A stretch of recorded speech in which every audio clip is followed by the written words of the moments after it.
Okay, in the last session, we looked at the 6 questions that Yudhishtira asked Bhisma, and we looked at the meanings.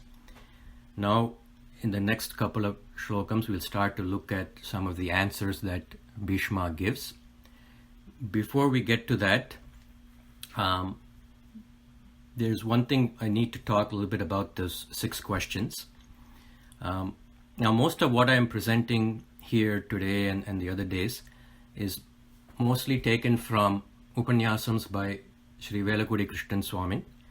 So he has said that these 6 questions can be classified in 3 ways, and they're based on following 3 principles.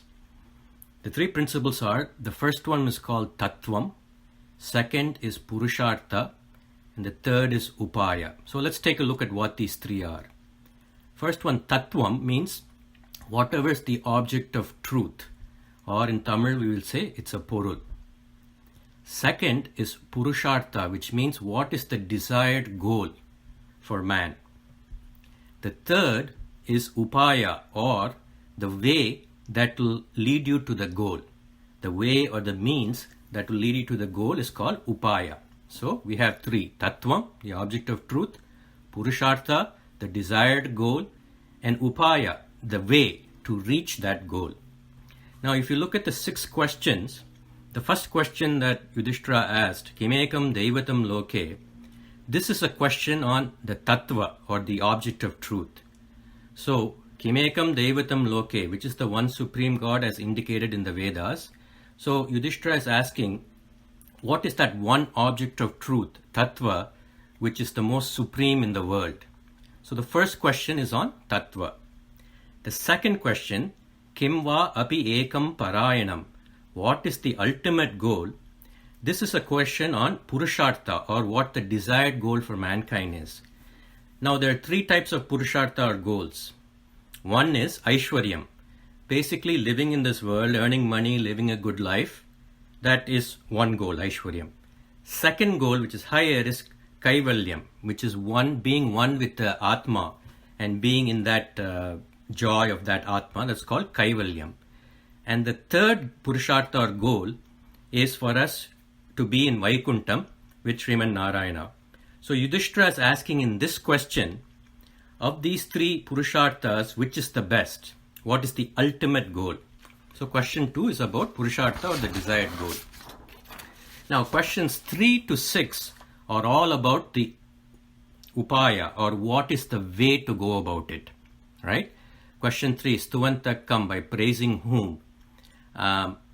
This way is the upaya. This is a little bit more easier way, because it's chanting, by praising whom, because everybody can chant. You don't need to follow any rules or regulations or know too much. You can just open your mouth and you can chant.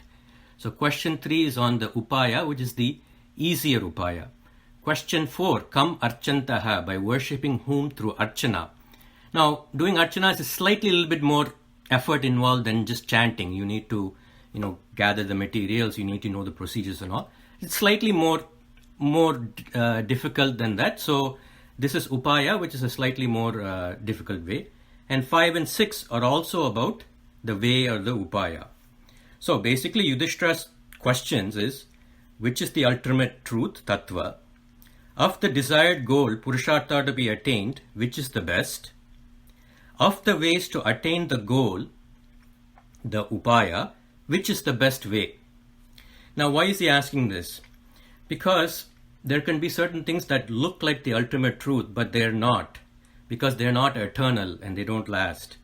Or there could be certain ways that might not lead you to the ultimate truth. They might lead you to something else. Or there might be certain ways that are very difficult to practice. So here you want what is the easiest way that gives the desired goal. And those is the summary of the 6 questions that Yudhishthira has asked. Okay, so now let us go to Shlokam 4. Now Bhisma uvaca, Bhisma starts to answer. Now, one thing you need to know is Bhisma does not answer the questions in the order they were asked. So he answers the questions in the following order. Question 6 first, followed by 4, 3, 5, 2, and 1. So the last question is answered first.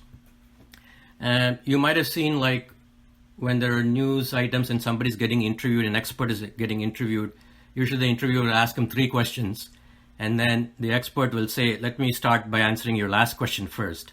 Similarly here, Bhisma starts by answering the question number 6, which was, Kim japan muchyate jantur janma samsara bandhanat. By doing japam on whom can living creatures be released from the bonds of janma samsara. So, in this shlokam, Shri Bhishma uvaca, jagad prabhum devadevam anantam purushottamam stuvannama sahasrena purusha satatottitaha. The meaning is, the one with 1,000 names, the Lord of the universe, God of all gods, one without an end, that Supreme Being, Sriman Narayana, chant his 1,000 names with enthusiasm. So let's look at the word by word meaning. Bhishmaha uvaca, Bhishma said, Jagad prabhum, Lord of the universe. That is, there is nothing above him. There is no Lord above him. He is the Lord of the whole universe. Devadevam, the God of all gods. See, there are other gods like Brahma, Indra, Kubera, etc. They're all devas or gods.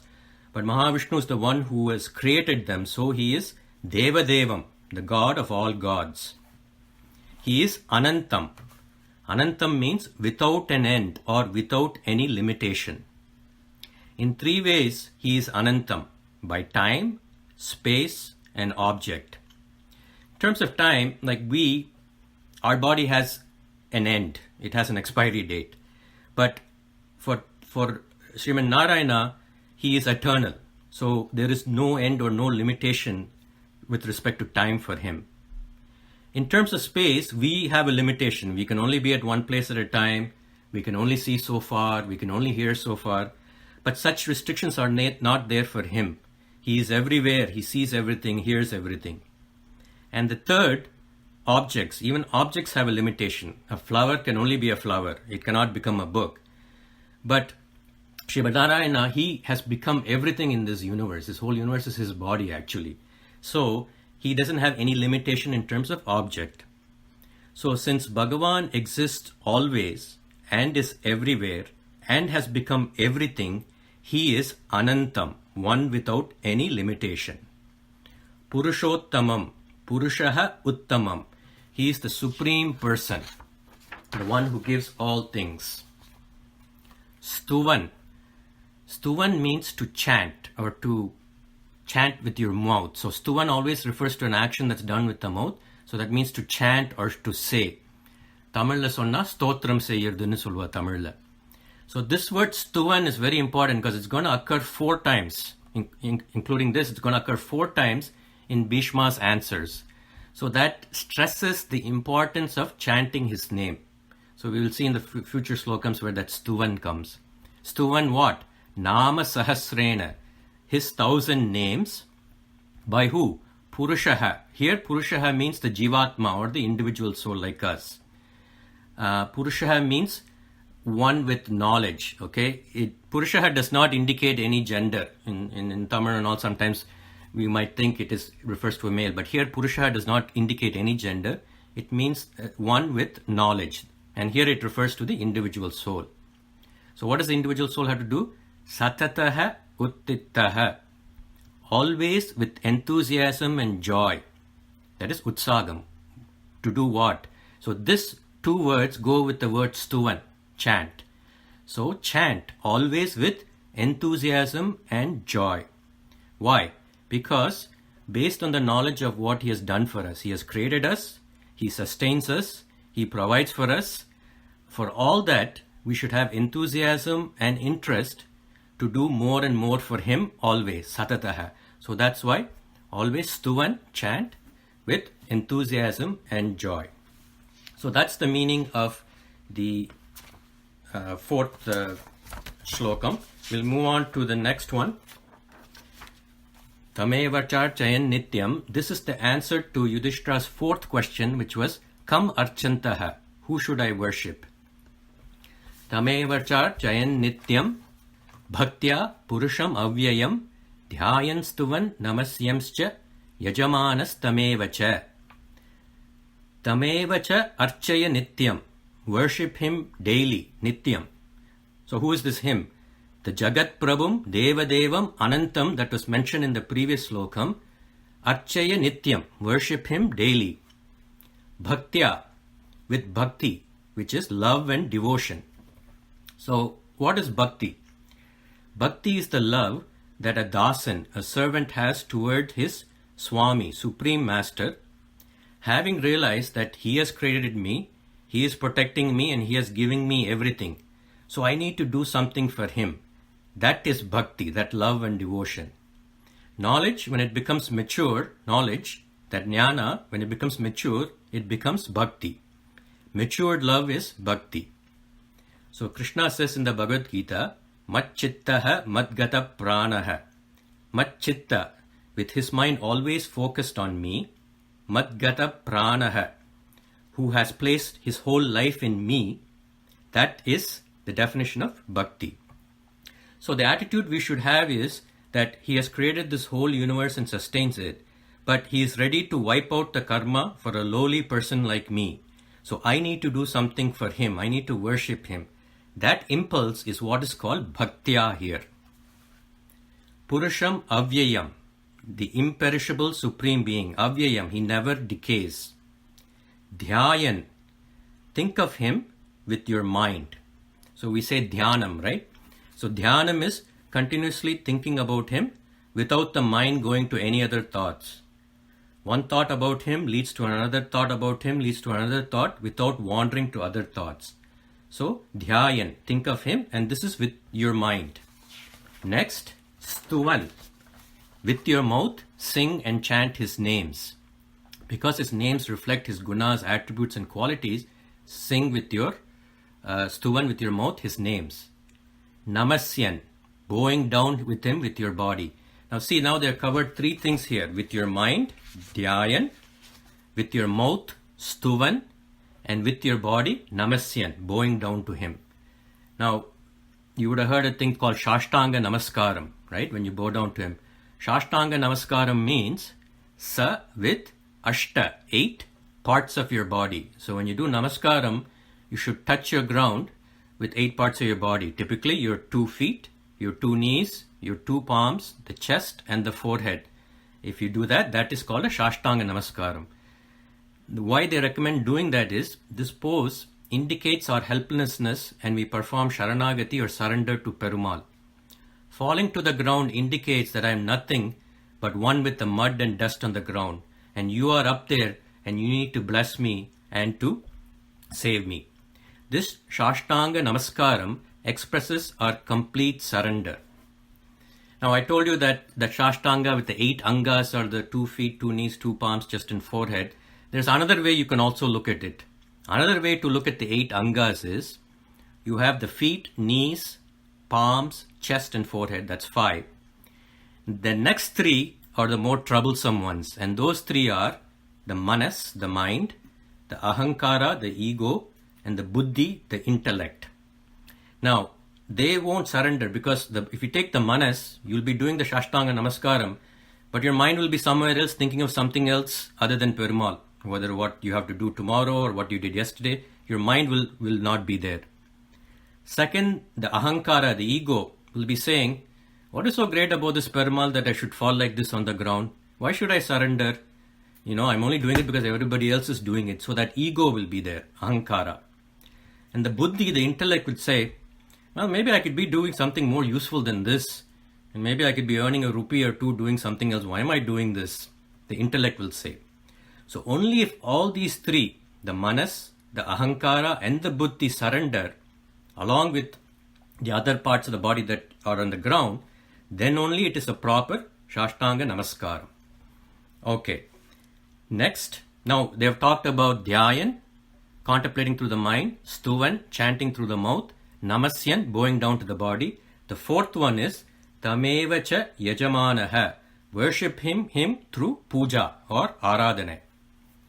So the fourth is puja. Now the first 3, the dhyayan, the stuvan and the namasyan, they can be part of the fourth, can be part of the puja. Now, a lot of people think doing puja is very complicated.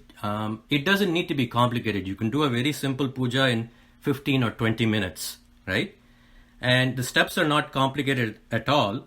And what you should do with each step of the puja is, if you do proper visualization, that is dhyanam, and also chant along with it, stuvan, the puja does not become mechanical or repetitive. It becomes a joy to do it. For example, there's a step in the puja where you wash the feet of Sriman Narayana. At that stage, if you visualize the beautiful Ganges water flowing over his blue lotus-like feet, those same feet to which you have surrendered everything, all your problems, all your joys, everything, you imagine that with that image, and you accompany that with the chanting of his name like Rama, Krishna, etc., that becomes a divine experience. So, this is a way that you combine, in puja, you combine the dhyanam and the chanting. And at the end of the puja, you do a Shashtanga Namaskaram. Now you have covered all the 4 aspects that Bhisma talks about in this shlokam. So this shlokam defines the essence of what Bhakti Yoga is. Worship him through dhyanam, stotram, namaskaram, and puja. And these are the same things that are mentioned by Andal in the 5th Pasuram of her Tiruppaவை. She says, Toomalar Tuvi, throw fresh flowers at his lotus feet. Torudu, do Anjali or Namaskaram to him. Vayinal Padi, sing with your mouth, do Namasankirtanam. Marattinal Chindikka, do Dhyanam on him. Pora Priyum, your past sins. Pugudaruvan Nindranavum, also the sins you commit in the future without realizing. What will happen to all those sins? Tiyinil Tusagam, they will be burnt like cotton thrown into the fire. Chappelo Rembavai, say his names. We will stop here. The next shlokam that starts with Ana Vinidanam, the meaning of that goes with the shlokam 7. So I will cover that shlokam in the next session. Okay. Thank you for listening.